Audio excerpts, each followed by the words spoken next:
The Making of. Да, секако присуствуваме на правењето на новиот спот на IQ. Дефинитивно луѓе напорно е да се снима спот, ценете го кога ќе излезе. Еве ви дел од моментите на работа, се е можно, се случува, крајот го краси делото. Рок-н-рол, драги љубители на уметноста, уживајте секогаш и секаде.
Раѓаме во комедија, живееме во комедија, умираме во комедија. Животот е таков театар.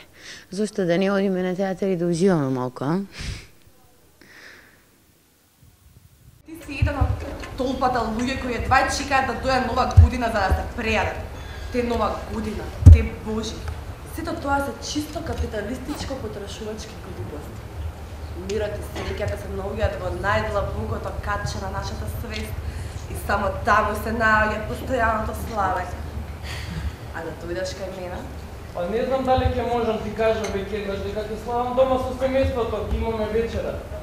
Знам дека ќе можеш. Чувствувам силна привлечност кон тебе. Би можеле да ги замишаме нашите тела, енергии, флуиди. Знаеш, кога бев во Калифорнија, еден гуру Рабалди ме научи на техника на постигнување на 4 космички оргазми. Воден, земјан, воздушен и огнен. Ај чувствувам дека вечерва ми се отворени чакрите. Да чекам. Дојам веднаш, да.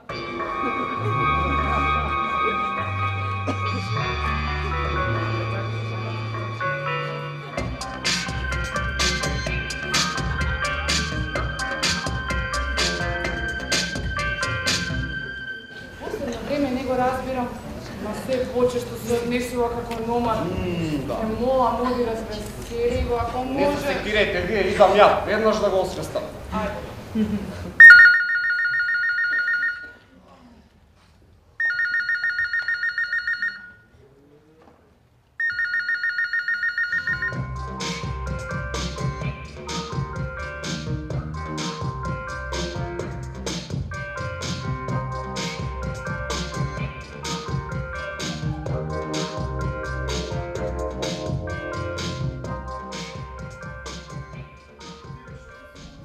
Ама перче, ова нема ништо да ти биде, пашка.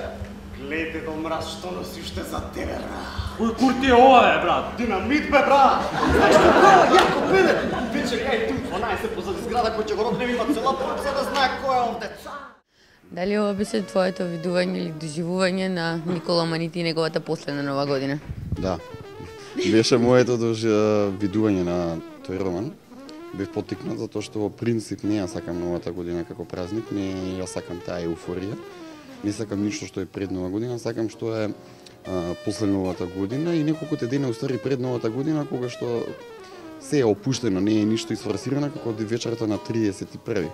И секогаш сум се прашувал што прават луѓето кои што не ја сакаат новата година. Почнав да се дружам со такви луѓе кои што не ја сакаат новата година, кои што како и да е во одреден дел од ден од 31 секој се прашува каква ми беше претходната година, каква ќе ми биде идната година, таа што доаѓа.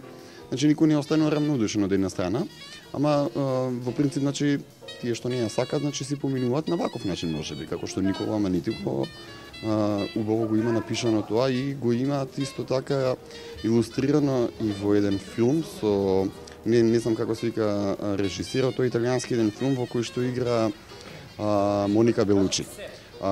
Истиот по истиот роман базиран е и филмот. И стварно што се случува, освен една страшна експлозија која што не знам, можеби ќе остави навистина големи последици по луѓето. Може да се примени на македонско тло?